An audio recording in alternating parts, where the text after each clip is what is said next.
What is going on, everyone, and welcome to Around the Metaverse, our weekly show. We bring together the best content creators from the Web3 community, talk about all the recent news, and give you guys everything you need to know to stay up to date.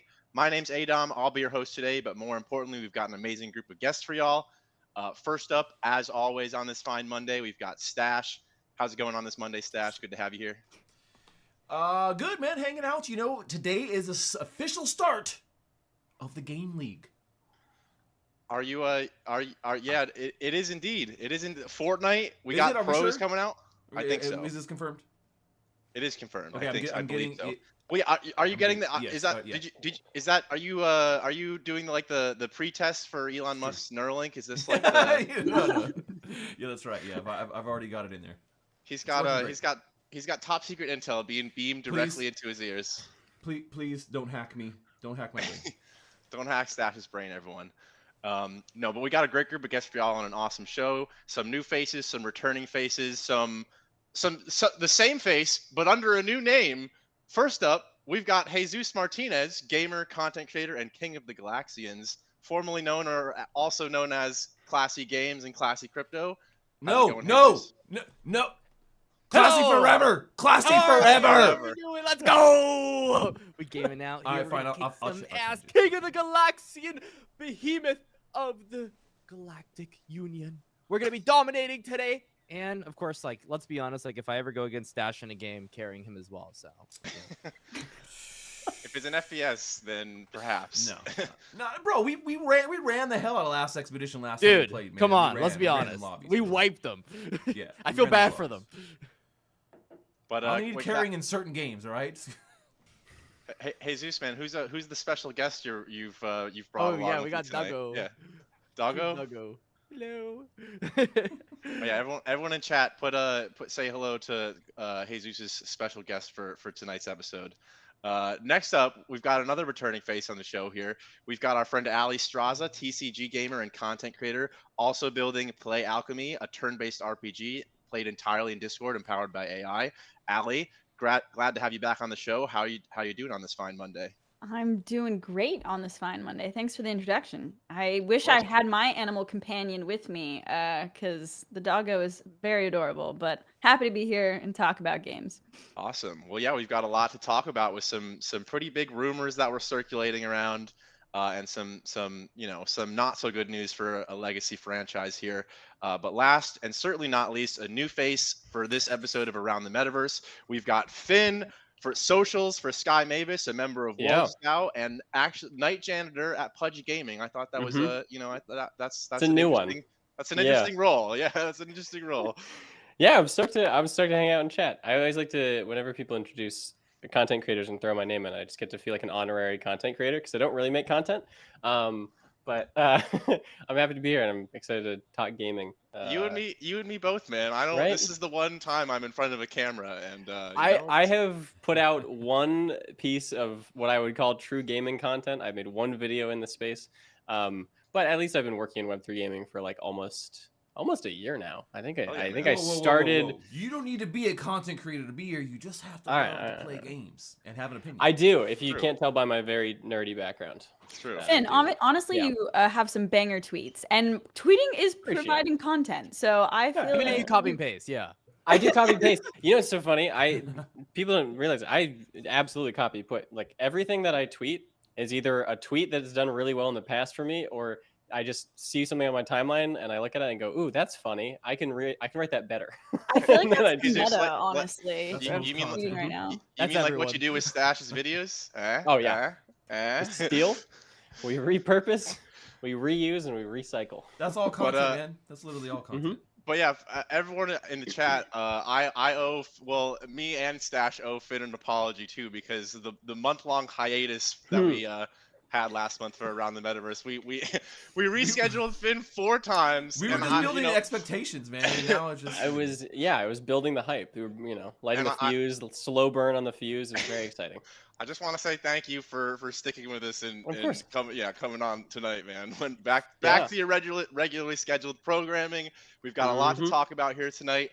We're going to be taking a look at the Roblox NFT rumors and what the CEO said might be in the future plans for Roblox, which was a pretty interesting drop that they, it's interesting timing when sentiment changes, that all these big companies just start dropping little hints about what they might be doing, with some certain blockchain, crypto, Web3 initiatives. Who knows what the trending buzzword is going to be here in 6 months?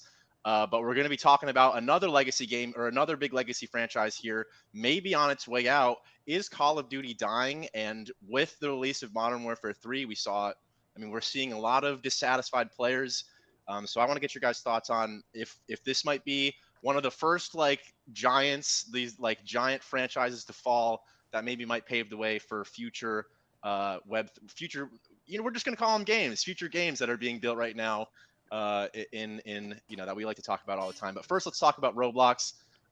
Recently, if you guys out there didn't see, their CEO, David Baszucki, I believe is the right way to say that, came out after their Q3 earnings call to say that, not that they have any specific plans in integrating this, but at least putting a bone towards the fact that he sees the value of NFTs, and specifically cross-platform NFTs. And he went on to say things like, if creators are going to be putting out these digital products, it would be incredibly valuable for Roblox to be working with them on this. And I can't imagine a better match made in heaven, for a game that, similar to Fortnite, you can basically create anything in. I want to ask you guys what you think about this rumor. Stache, let me start with you. I mean, why do you think Roblox CEO sees the value in cross-platform NFTs, and why do you think he now is when he's kind of starting to talk about it again?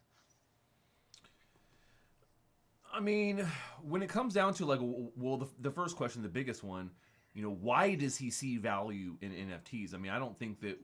Do I really need to answer that one? Why? There's tons of value there, right?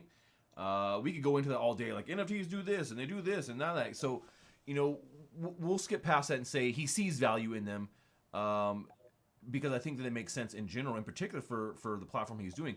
But I mean, is this guy the CEO because he doesn't understand gaming? No, of course he's not. He's a CEO because he understands what's going on in the industry and has taken Roblox, to some new heights. I don't know if you guys saw the earnings for this quarter that they posted. They were huge. And so, I think that someone forward thinking with this large of an empire at their hands needs to understand there's always going to be some upstart, something that is going to be the thing that takes them down. Every person at the top understands this, right? You can't be number one forever. But if you're going to compete, you do need to evolve. Some companies understand this better than others.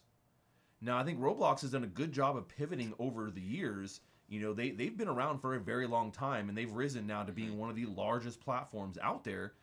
I do think that, this is something that, whereas the CEO is kind of dancing around the topic a little bit, he doesn't want to commit. I think that they've already probably been working on this. The way the confidence in which he says it and the very specific use cases that he points out, to me, indicate that this is probably something they've already been working on, behind the scenes. And I wouldn't be surprised if they launched some sort of test in this area in 2024, to be perfectly honest. Because it wasn't like he was fumbling over the topic. He wasn't like, oh, NFT's bad. And so that to me shows a sign of an educated CEO and someone who possibly might be pushing that direction. So I do think that just someone, at that C-level, understanding that you can't stay on top forever and innovation is required to continue to be relevant.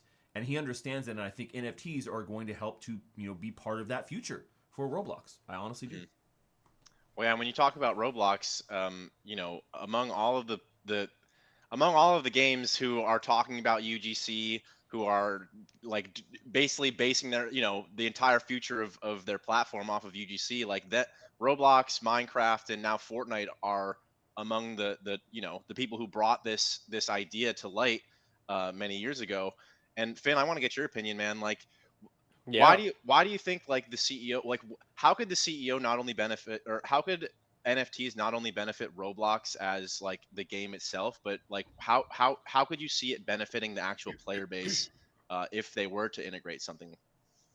Yeah, I think it's super interesting, right? So there's two things I have for this. The first, which I think is a really interesting point, which I actually didn't know until Alexander and Jeff from Sky Mavis Geos talked about it. But David, who's the CEO, he's actually an investor in Sky Mavis and has been since about 2021. So I think he is very cognizant. I think like most industry leaders and big AAA title and from big, the biggest studios, like they're very aware and cognizant. They don't ignore. It's not like they don't know about crypto and that they don't know about NFTs, right? It's that their product runs on a consumer model and a scale. It runs on a monetary model that has yet to be broken. And especially with a product like Roblox, which just prints money. Like I don't think people really fully understand how much money Roblox prints, but it is an astronomical amount of money that company makes.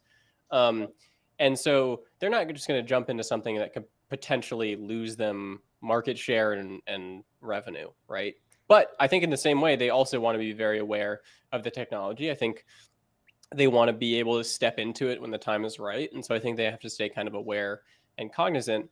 And I love their team. I worked with their team, was it last year? I think it was around New York Fashion Week. Actually, I worked with their team doing some cool work with Tommy Hilfiger in running a digital fashion show, which was really cool. Like their team takes the step to do weird, cool, fun stuff. And so I think it's inevitable that we see them take the step over into trying out NFTs. And to David's point, like the importance was that somebody could not just trade it within their ecosystem, but actually take that asset outside of the ecosystem, cross-platform capabilities. And I think that's what the fact that he leaned into, like an artist and a creator benefiting the most, is like where I get really excited. So those are my thoughts. You bring up a perfect. Go for it, Stash. I was gonna say, and that's what I mean about like where you're saying, yeah, of course, all these CEOs they know it's out there, of course, but having higher level knowledge about it to me is what signifies the fact that this, and like I said, being very specific with it, like you said, like talking about how a creator is going to benefit from this. Obviously, at that what he talked about, he's I think it was Elton John. That guy you don't need any more about dollars, but also a little dated. He dated himself a little bit. Elton John could sell capes in Roblox, is what he said. Yeah, that's what he's basically saying, like an Elton John like one cape or some shit. I'm like, no, but Finn. You brought up a perfect example with the Tommy Hilfiger event in the sense that there's multiple avenues in which NFTs could be utilized within Roblox, but one of them in which I think he's speaking to for this cross-platform side of things is that, think about it, like if Tommy Hilfiger had ultimately did something with NFTs too, like you could buy a new wallet, a new sweet shirt or something like that, and it could be tied to an NFT, which you connect to Roblox and then are wearing the same clothes that you're wearing in real life in the game. The secret alpha is that was the original goal. That was actually one of the original intentions behind the project, was to try and create a first version of that. I think both teams weren't fully ready. We ended up doing basically, we did NFTs with Tommy Hilfiger at the physical event in person. So in New York City during New York Fashion Week, during the runway show, there were claimable NFTs through, I think, POAPs mostly, to keep it easy and simple for the average person, but every single attendee got access. And then also it allowed them to have claimable assets in Roblox that were like the fashion elements. Nice. So like the thought process here is that like I think a lot of people don't realize like how close a lot of these teams have gotten and how close a lot of these companies have gotten. Like most of these big companies have really taken a step, or at least within like the 1 degree of separation of touching NFTs. And so it's really like, it's inevitable that they get that degree of separation closes inevitably. And, I don't remember who put out the tweet, but someone put out a tweet just listing off like all of the companies and brands. I think it was Camel from Zynga. Just listing off all of the companies that have gotten involved, all the major fashion companies, car companies, industry leaders. And when you run down the list, it starts to get kind of that point of like, okay, so this isn't a little thing. Yeah. No, I mean, a lot of people. Well, the thing about it is that we just don't see it as a comprehensive movement, like we may in the industry, but I think in general people don't see it like, because it's a little here, a little thing there, a little thing there. Well, yeah, I mean, to your point, Finn, like 2 years ago when it was like, I mean, it was like there were a few different kind of like niche areas that were hyped up 2 years ago, and when like metaverses was the hot topic, it was like every company was thinking of, you know, either putting out some kind of news headline about like we're doing this kind of, you know, metaverse activation where we're trying to, you know, get a marketing avenue spun up in a digital world somewhere. Or, you know, if they weren't actively doing it, they were definitely thinking about it. And so this is probably the same case of like, you know, a lot of these games, I'm sure, with everything going on, are like, you know, if we're not thinking about this, we're maybe missing out. Allie, let me ask you. I mean, Roblox already has a currency system built in where with Robux. You know, it seems like they might have everything they already need to just kind of do something like this without maybe like saying we're partnering with Solana, we're partnering with Mhm. Polygon, we're doing this with this, you know, this blockchain that we've you know been talking about. Do you think that a lot of these bigger companies and games might just do it themselves and not, you know, go with a decentralized option and try and keep everything in house to control it? Ooh, that's a good question. Honestly, I wouldn't be shocked because I feel I guess it depends on the company. Like, I'm gonna use Blizzard as an example, but they strike me as, I mean, I think they're pretty averse to crypto, at least from my impression of it, but I wouldn't be shocked if they have someone kind of, you know, thinking of these initiatives of, you know, that are coming. But I feel like some gaming companies more so than others want to keep, I mean, if they're already multi-billion dollar, you know, they want to keep the value in their own ecosystem, and they might be a little bit greedier and try to like capitalize it on doing their own thing.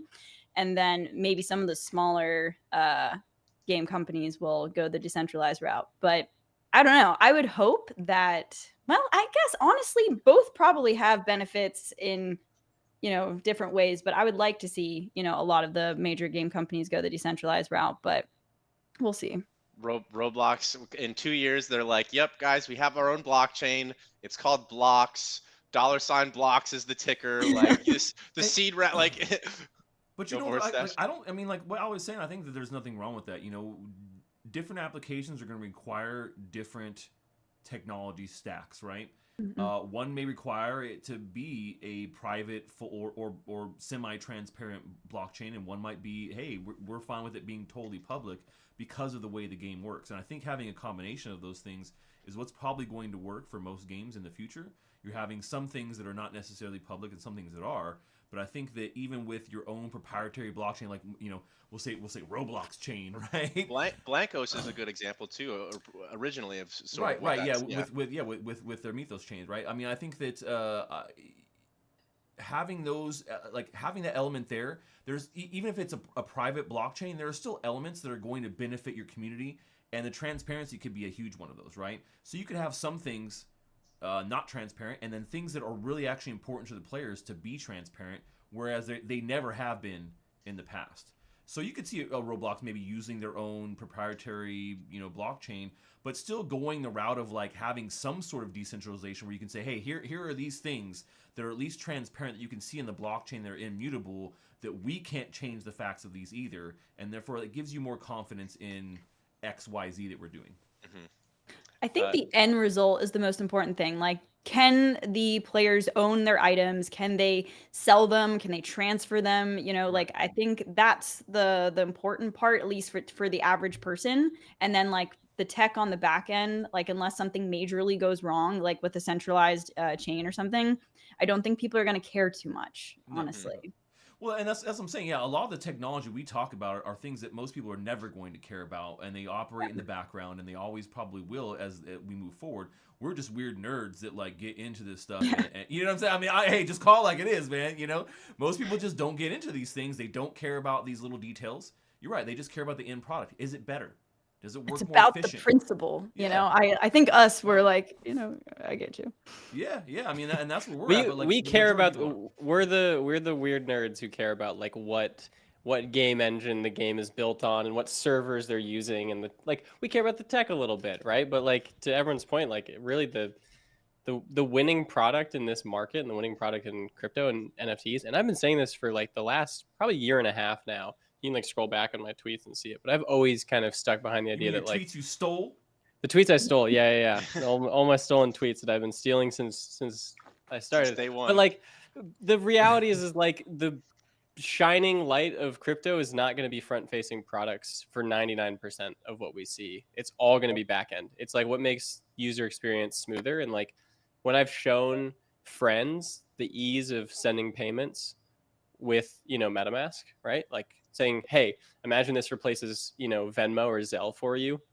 Like it clicks, they get it, and they see that it's better, right? But like they just are going to want to use it to send money to a friend, right? So like if you can smooth out that process, if you can make that process easier, like that's where you have a winning product. But in reality, like it doesn't matter that it's crypto, it just matters that it's better. Yeah, and that's what you need if you're going to bring NFTs to Roblox. You got to think about what the player base is, man. They're freaking 6-year-olds. Yeah, none of them are going to be able to understand. No, seriously. If the experience cannot be fluid enough for a 6-year-old to get it, then you have failed. And I think that you can do that. I think that there's definitely ways and experiences to make that the case right now. I mean, there are kids transacting on Roblox at 6 years old. They're using Robux to buy and sell shit. So it's not that they're foreign to that concept. It's just like understanding some of the ins and outs of what blockchain may or may not bring. Well, yeah, and probably unfortunately too, that they're foreign to the concept of what that money actually is. They got mom's card linked to that Roblox account, man. They're like, let's go. Yeah. Run up the Robux tab, baby. Just run it right up. It happens way more than you guys. If you guys don't have kids, man, I hear stories about this. I mean, like, it happens way more than I think a lot of people actually realize and understand. Jesus, man, let me ask you. I mean, of all of the rumors that have been swirling around and everything we've just talked about, like, do you think the CEO is just sharing an opinion, or like do you think they could actively be working on something here? And if they are, like, what do you think what do you think it might be? What would the best first step for them to be to start working on this? So I'm not gonna lie, I've talked to a lot of different companies out there in crypto, and to be honest, most Fortune 500 companies probably have someone they've either outsourced or just made a brand new department just dedicated to cryptocurrency. That's a thing already. People are exploring this, finding ways to integrate crypto into things. It's just like, do they want to announce it right now? Do they want to wait a little bit? Are they just gonna test the waters in 2024 when the halving happens? We don't know what's going to happen then, but it's just such an obvious upgrade. It's a win-win for both sides. If you're trying to get that stock price up, it's like, let's be honest, you should probably be putting crypto in your tech stock. So we'll get to that point eventually. The whole narrative of getting a 6-year-old to use something, it's so easy to solve because you could just do it the same way they're doing it right now. Just put crypto stuff on there. The Robux can be the crypto. They don't have to worry about it all, right? That's already existing. I mean, there's Beam on Avalanche that is doing that. So, I mean, the tech is here. It's just whether or not they feel like using it. And so I think they're going to wait a little bit for the trend to be a little bit more in crypto's favor. And then, yeah, of course, they're going to just release everything they've already been working on. So, yeah, I'm sure Roblox already has a team dedicated to this. It seems pretty obvious, right? They've already looked into the metaverse, into UGC, into Sky Mavis, like Phil just said, and so many other companies, not just Sky Mavis. So, yeah, Roblox is out there, and they're definitely doing something in crypto. It's just like they haven't released it for obvious reasons. Well, yeah, and in the same fashion that we saw, I wonder if maybe this next 12 to 24 months is when it sticks, right? Because I feel like 2 years ago it was like everyone either was starting to do some kind of we're doing this metaverse, we're maybe testing NFTs, we have this initiative, or different project that we're kind of engaging the interest on, and then it was all of the market crashed, FTX collapsed, we could go off the laundry list of craziness that happened, right? Of different institutions failing, etc. Oh, guys, okay, look, Intel guys, report? I just Breaking got news. my latest Intel report here. Oh, boy. And just looking it over quickly, the agents here think that all that could really be that would take to trigger something like this next year would be a massive breakout hit game where NFTs and crypto is involved. I mean, think about, as it says here, Shrapnel. If that game blows up and everyone wants to play it and there's NFTs everywhere, then that puts a big push or rush on some of these other games like Roblox. Maybe that we need to get to this sooner. Who knows? Maybe we need to get to this sooner. And you bring up a great point, Stash. In name dropping Shrapnel too is like actually the next game that I wanted to talk about.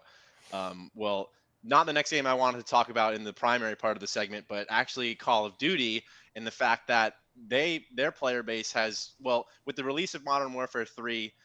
You guys watching out there who haven't maybe played it yet or have been looking at what players are saying about it.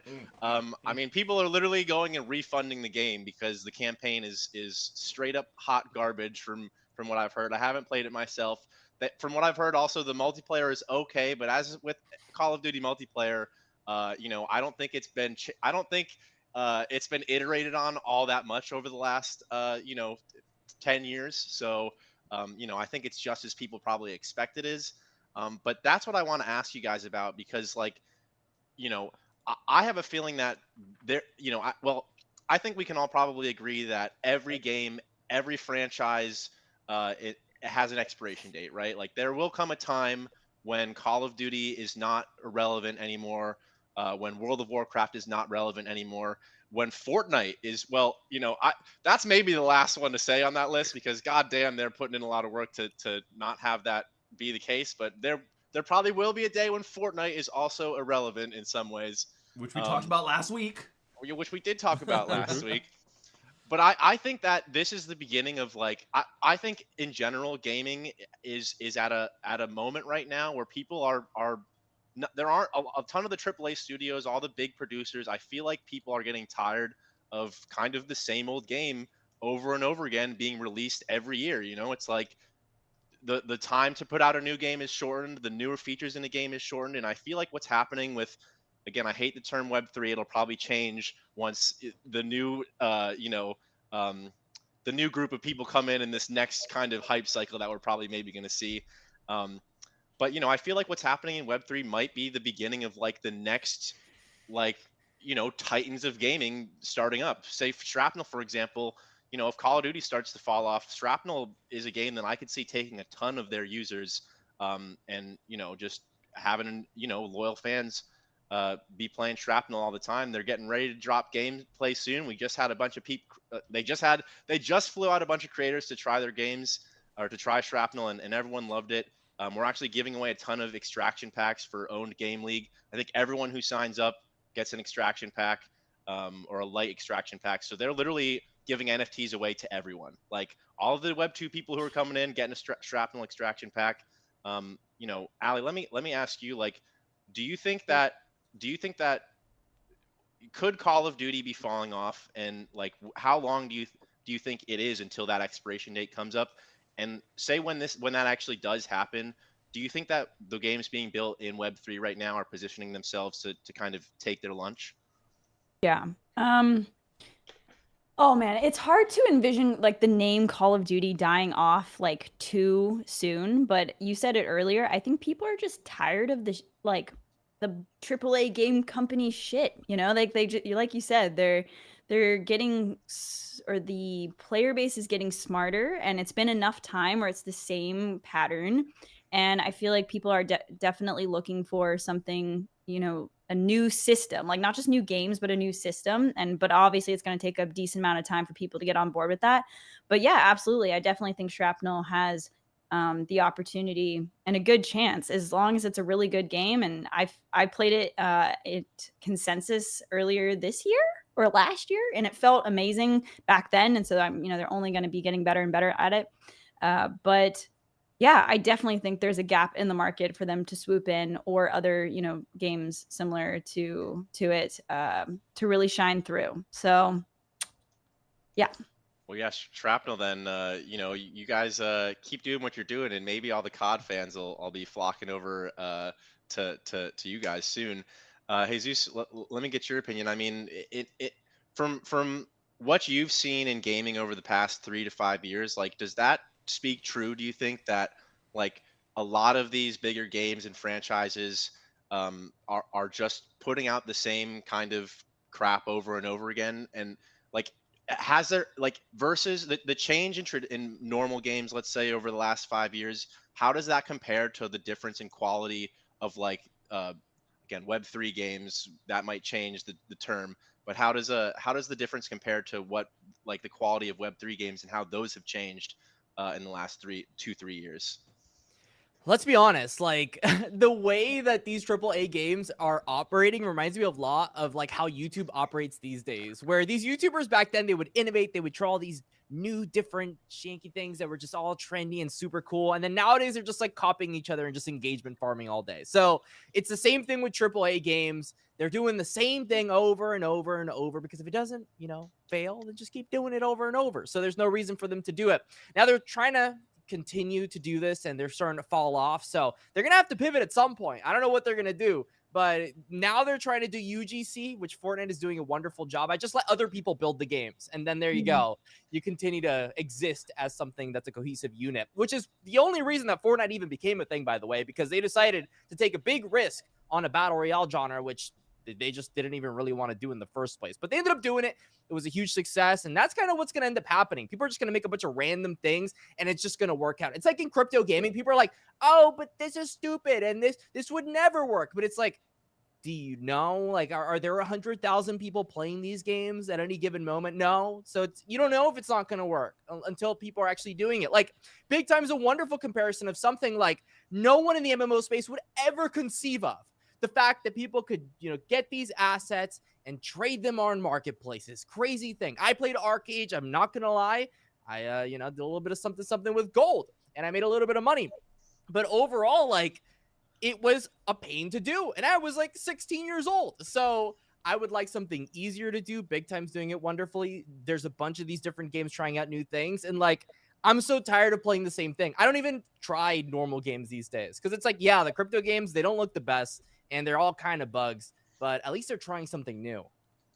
Well, yeah, and I don't try many new games either, but there have been a few good ones. I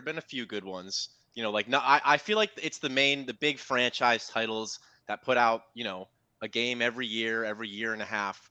That's where things are getting really stale.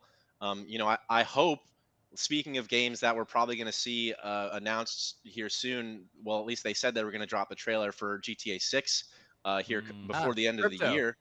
Well, yeah, and that's what I mean is like, hopefully they do something. Let's hope that this isn't the same story. Right there.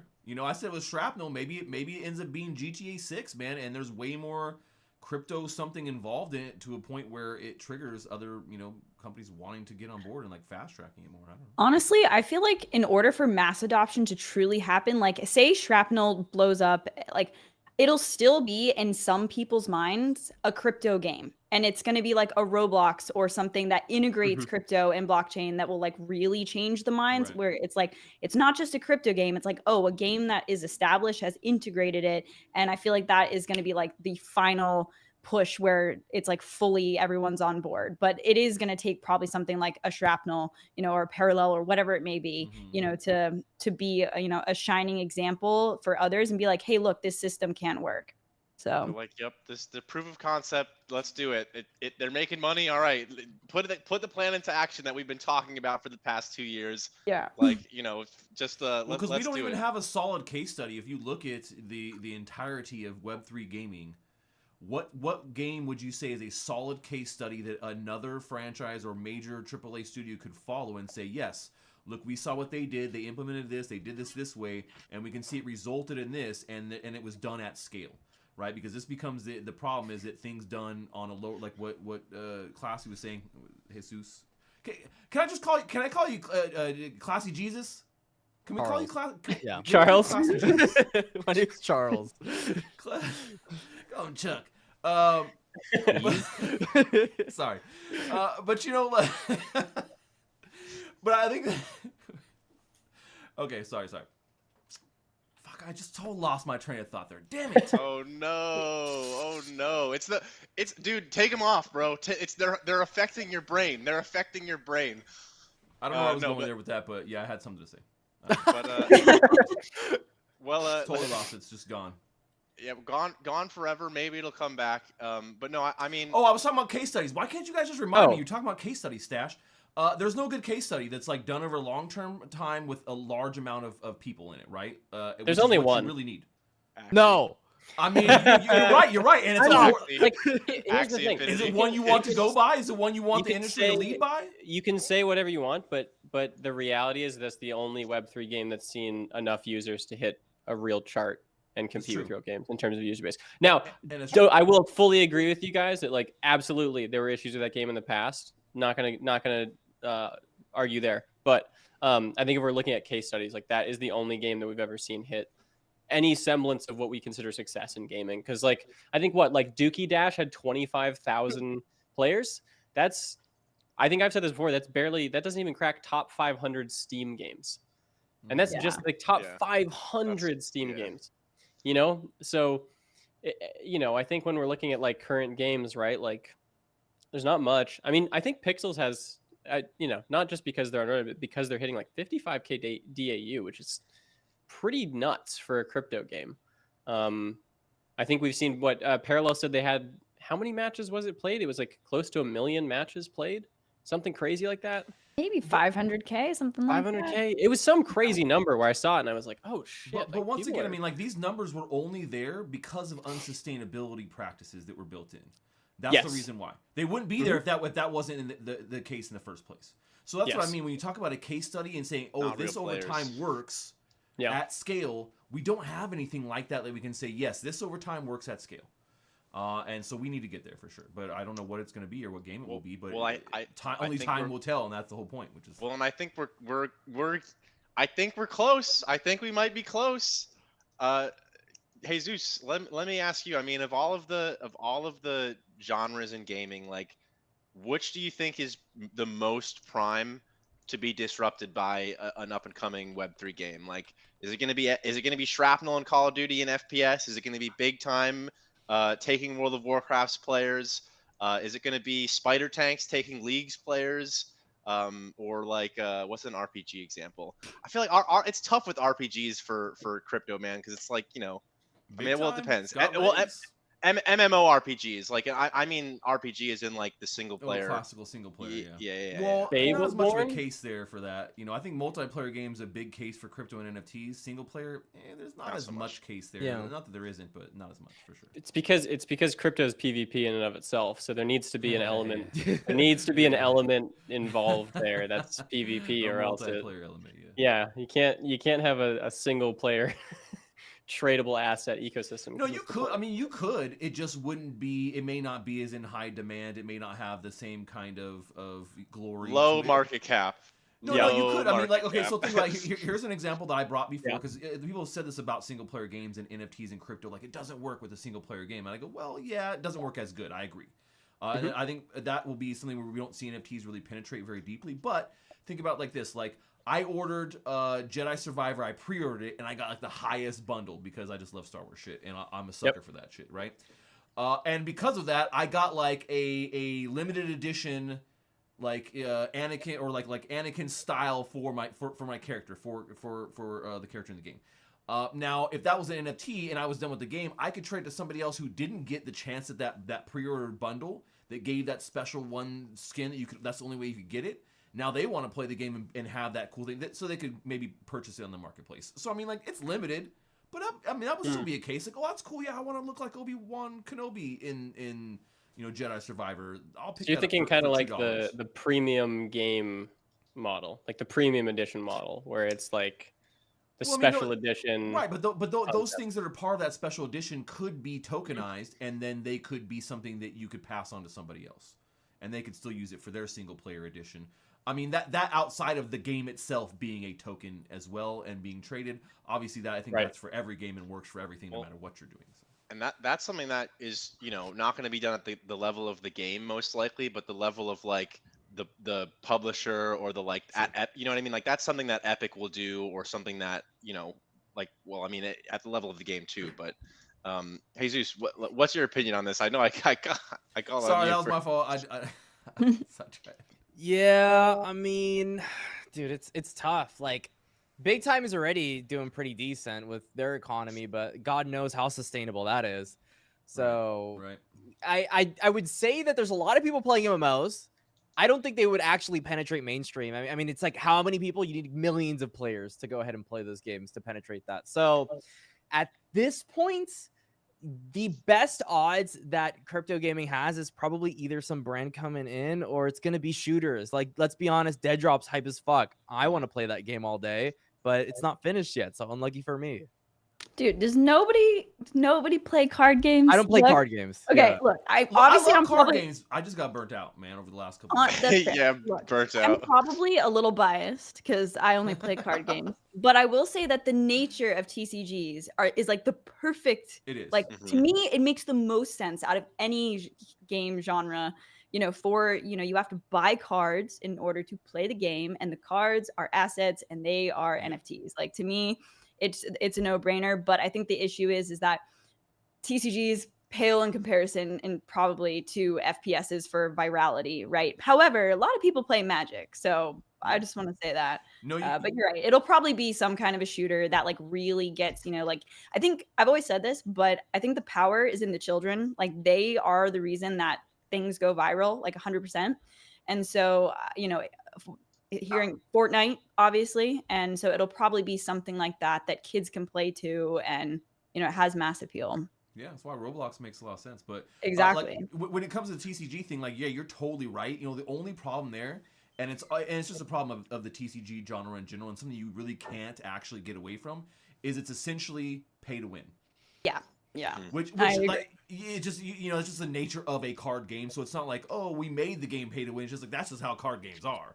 It works really well with But it the does. crypto community because, older audience, and I think they're already accustomed to wanting to make gains and stuff like that. Like I feel like it's very well suited for this existing community, but Well, for and mass adoption, it's hard to play card games because they're so freaking expensive. Well, there's And always. I feel like certain games You do gotta a know a good lot. job like mitigating that in some ways, though. It's like there's the high level competitive play, and then there's casual play. And so like the people who are going to spend the money are going to be those high level competitors. It's like you need to make a game that's going to serve both of those people. If it's a TCG, it needs to be fun to play casually, and it also needs to, That's hard, man, for a TCG, dude. Honestly, what I want is for people to just go the cosmetic route. Like, can you just play? Can you have your assets? I mean, I guess for a TCG, you can do both systems, right? Where you could maybe give people the option to play with like a less expensive version. But if you really wanted to ball out, like you buy skins and all these things, as NFTs and I don't know, game boards and stuff like that. Like I've always liked, leaning into the cosmetics for a means of monetization like League of Legends has, right? So Well, yeah, Yeah. I mean, that's I think ultimately the one thing that every game will be able to leverage NFTs for, and like will be the lowest hanging fruit for them to do outside of like doing something interesting and cool. Well, there's another, TCGs has a whole separate element of like the cards being an asset themselves that like has utility in the game, which makes it pay to win, unfortunately. Yeah. But I mean, I actually can't believe I didn't include TCG in that question. Now I was that offended. I'm not Yeah. gonna lie. I was like, well, no, I just, to be honest, I also like we should have TCGs. put the hurt on you real quick. She's like, wait. I don't know who else plays TCGs, but you didn't even mention TCG. Well, I'll admit I used to play Splinterlands all the time, and like I myself also got burnt out on. dude, I played on because TCGs. playing Gods Unchained and Splinterlands for like 4 years before everyone else got to Web3 gaming. Got to a point where like it broke me down, man. It broke me down. So many countless hours of just playing those games. I'm just like, all right, I gotta take a break from card games for. I've been streaming card games for almost 8 years. Yeah. All right, trust me, I've had my I know you moments know. where I break down. I know you know. Splinterlands is a different beast too, just because it's like you set your map. It's everything you do it all before, so it's like the process of what it gets a little tedious. Auto battlers are fun though. Like I played Splinterlands and I had a good time with it, but it's different. in general, like TFT or Battlegrounds, like Battlegrounds was way bigger than like normal Hearthstone, constructed mode. Like I do think there's something incredibly satisfying about just like the gameplay loop of auto battlers, and I feel like it's probably an untapped Alluvium. It meets the Alluvium. casual. It's the sweaty meets the casual, right? So like you have the like the elements that can be really sweaty of like getting your team and all the intricate things, or you could just be real casual about like, I don't know, I'm just gonna throw this guy here and this guy here and this guy here, Exactly. and then let it play, and then just like, oh, I won, cool, you know. And there's a lot of those people out there, man, you know. Yeah. Well, yeah, and I mean, I think of all of the, that's a great example of, and Illuvium's getting ready to launch PvP here soon. So we're gonna, Yeah. We're getting close to maybe some of these they things. do have all three of those elements, man. They bring them all together. But yeah, I mean, I don't know. Stash, let me ask you, man, last on this before we move to our lightning round. I mean, if we're about to see another bull run here, maybe in the next, I don't know if it's happening now. Let's not get too far ahead of ourselves, right? But happening in like 4 to 6 months, something like that for Bitcoin. I have a feeling that we're going to see similar things that we saw 2 years ago happen again. And I think that Web3 gaming is going to be a big part of that, similar to how it was last time, but I think even more so this time around. I mean, what should people be paying attention to? What should the audience be looking out for over the next 6 to 12 months to kind of stay ahead of things? Fucking good luck, man. Look, man, when the bull really hits, it literally everyone is just at breakneck speed trying to to keep running with the bull, and that's what it comes down like if you really think about it, like it's a perfect analogy, right? When we talk about the bear market and the bull market, if you want to correlate that to the running of the bulls, like that traditional Spanish, like that's exactly how the bull market feels. Like there is a real bull after your ass, and you have to just keep running. And if you don't, the horns are gonna come gore you until possibly you die, or maybe you survive the bull market. Who knows? But so or you maybe become like, exit liquidity. Yeah, exactly. So you become exit, like, on the ground. The rest of people are still running. Like that's how it feels. That's how it truly feels. So I mean, the advice for that, and what we're gonna see here. I mean, if you're a gamer, invest in things that you may play as well, because one of the things I always see in these bull bear cycles is that people get really hype on things during a bull cycle, and then they don't sell something at the right time, and they end up, oh my gosh, now it's underwater. But at least if it's something that it was a game that you were actually going to play, then you wouldn't feel as bad about it, right? You're like, oh well, I was gonna flip it, I was never gonna play this game. Now what do I do? And then you have a wallet like mine where you're just sitting on a bunch of NFT assets that are literally worthless over the course of the last 6 years and or 5+ years, and then you're there. Who knows? The hidden folders are filled with my fondest memories. Oh yeah. Oh dude, there's so much great stuff in hidden. It's amazing. I have 3 wallets that are filled with the useless trades I've made over the last 2 years, and it's a graveyard of exquisite ideas. Things I was extremely bullish on at the time, and things that I bought because I was like, "That's funny." But let me bring this all. But let me bring this all back around. The reason why I said that is because this is exactly how long-term franchises start. Right? They start with bringing something crazy, different, unique to the table that was weird, and only a few people tried at the beginning, and then they refined it and got to a point like, boom, that's the breakout point. Because that's exactly what happened to Fortnite. Market fit. When they found that perfect market fit. And I think that's what we're going to see here in this next year. I really think we're going to see Web3 gaming find that perfect market fit and start to take on some of these big guys. And as we're seeing some of these bigger guys losing a little bit of interest, not putting the effort in anymore, you got the tryhard over here in Web3 gaming, and they really want it to work. And then you got the old guard over here. They want to keep things exactly how it was because that's how they made their money. And if things change and they're not ahead of the game, they're going to lose out on that revenue, and we may see a dynasty fall here. Now it's going to be a slow bleed out. It's not going to be like boom, they're gone. It'll be a slow bleed out over time. That's how all games do it. I mean, like even some of the you talk about some games that like were huge at their time and then have other games that succeeded them. Here's a great example, and this is the last thing I'll say. Ultima Online. Ultima Online pioneered the online multiplayer genre. Well beyond what we saw with early stuff with like Diablo and some other stuff like that too, but it was quick. I wouldn't say quickly, but like after they really pushed this forefront, then you see and pushing that thing. They were around and did huge until World of Warcraft started coming around, which kind of slightly pivoted how things were done and did it in a 3D format. Like, oh, this is way different. That's cool. Let's go here. But guess what? Ultima Online is still out there. People still play that game, dude. This is a game that was created in '97. people are still playing that game and still playing in that server and still there doing it. Now, so will it go away? No, but will it? Is it going to continue to be that dynasty of things? It'll just be nostalgia, and I think that we'll see that happen time and time again as some of these games start to fall by the wayside, where others start to rise. And we've seen that already. Valorant and Apex Legends have both popped up over the last 5, 6, 7, 8 years, and have taken significant chunks out of some of these other larger dynasties that have been around for a while. So it does take a little bit of time. Well, yeah, and I mean, there's plenty of time for Web3 games to succeed, and there's plenty of time for the big players in the space to fail. So I think we're hopefully going to see some change. Well, not changes, but I have a feeling we're going to see some big things happening over the next year here in gaming. And I think a lot of us are well, at least the people who've been here the whole time talking about it and building are definitely going to be having a prosperous and exciting year, hopefully. But I want to get to our last segment here and get the quick lightning round from all of you guys. Our lightning round for this episode of Around the Metaverse is going to be, what is the one thing you're most looking forward to in Web3 gaming in 2024? We're going to go PHIN, Jesus, Allie, and Stache. PHIN, you're up first, man. What's the one thing you're most looking forward to in Web3 gaming in 2024? I'm excited for games to launch. I think there's a lot of games that have been on the cusp of launching, and I know a lot of teams have their sights set on 2024. So I'm very excited for a lot of these games to launch. I'm excited for open betas to exist finally.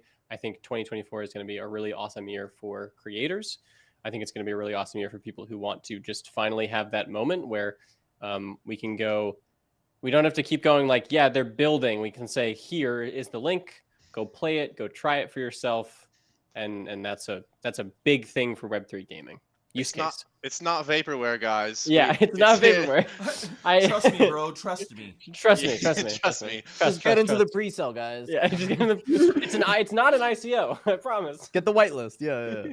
All right, Jesus, you're up, man. What is the one thing you're looking forward to most in Web3 gaming in 2024? I'm looking forward to actually having people to play video games with, honestly. Like, nobody's playing these damn games, so maybe we'll actually have player bases, right? Hell yeah. All right, Al, you're up. What's the one thing you're looking forward to most in Web3 gaming next year? Basically what Finn said, like the fact that some of these games that I know are really cool and exciting are actually launching, and people are like, we can hopefully prove the point. Or, all my Web2 audience that like yells at me or like, how are you in crypto? It's a scam, like once we actually have some really, amazing games to play, that's just the thing I'm most excited for. And for me, my top three, I'm Parallel, Shrapnel, and Wildcard. Those are the three that I'm most looking forward to. Respect. I'm just going to put that out there. Those are my three, and I'm really looking forward to other people being able to play them as well.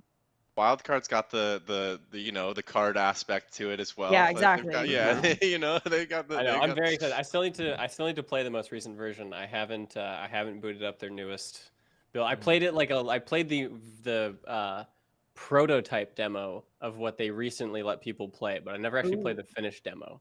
So I'm excited. I gotta text Katie and like get back in there. Get in on that, man. Stache, last but certainly not least, what's the one thing you're looking forward to most in Web3 gaming in 2024? Honestly, man, people coming back. And this is a little bit different than what we were saying before. Like, not just new people that like, hey, before I hated Web3 games and they were a scam, but now I see here in 2024 they're not. I'm gonna play them. But just the people who were here that left in the last bear cycle, when those people start to come back, that's when you really start to feel that euphoria. And I think that that really helps to drive. Not only me, but other people too. I think to do better, to make more content, and to be more dedicated to pushing this forward here in 2024, and just and then it gives us what everyone here is asking for: more people to play the games with, and then having games that are released. I mean, like all those things are really good. I'm looking forward to. That's what I've always said too. Now here's my quick hope for next year.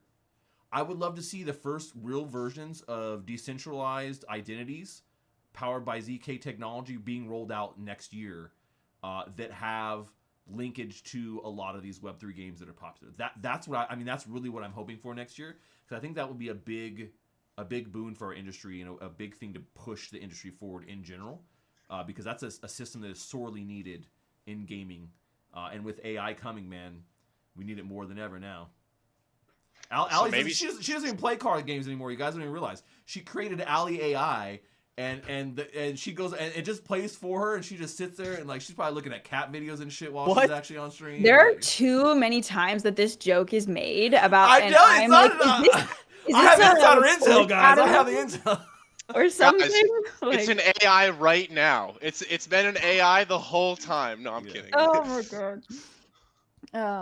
No, I think that's a really cool point, Stash. Like an identity where, like, literally, you know, all of our accounts are all separate from game to game to game. Like, imagine if we had one and you could like check out someone's profile and you could see everything across the board, like all of their, you And know. then imagine once it's compromised and someone sends but all no, your stuff. no, but that's the whole point. That's the whole point. It's the ZK, yeah. With the zero knowledge, you know, you can identify and know that that's a real person, but not actually ever leak any of the real person's information that's pertinent, right? You could say, oh, here's their handle, or here's their you know, in-game accomplishments, but not here's their freaking address, here's their social, here's their you know, like, and because when we're getting to it, like in particular for competitive games, that's going to get bigger and bigger. Like, they want to know who you are. They're going to KYC your ass for every competitive league going forward, because otherwise an AI could be playing for you and they would never know.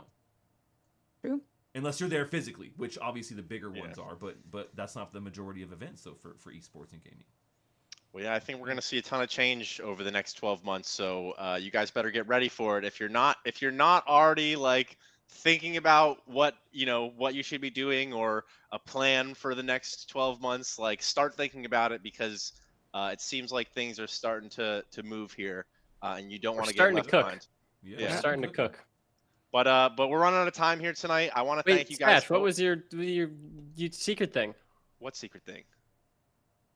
We started this whole conversation with like some really big thing that none of us had heard. Like, oh, haven't heard of that. I can't tell you on stream. It's too top secret.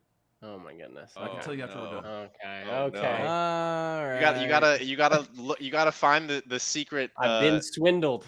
You gotta find the secret, top secret intel. It's hidden in a secret secret channel in the GIA Discord. But yeah, Finn, thank you for coming on for the first episode of Around the Metaverse. Jesus, I'm glad to have the new version. Classy Jesus, get it right. the newest. Figure it out. I know. You're confusing the shit out of us. Allie, always a pleasure to have you on the show, and Stash, as always, thank you for putting this on for us. And then everyone out there who's still with us watching, thank you guys for hanging with us in chat. I didn't do much shout outs to people in chat this episode, but shout out Doug Hype, who's been hanging out with us. Shout out Armad Jaxie. Shout out 8-Bit Tendies, who's hanging out. Love attendees. Hell yeah, baby. But that is all for Around the Metaverse on this Monday. We will be back next week for another episode at 4 p.m. Pacific, 7 p.m. Eastern. Hope you guys have a great rest of your week. But that's it, folks. We out. Bye.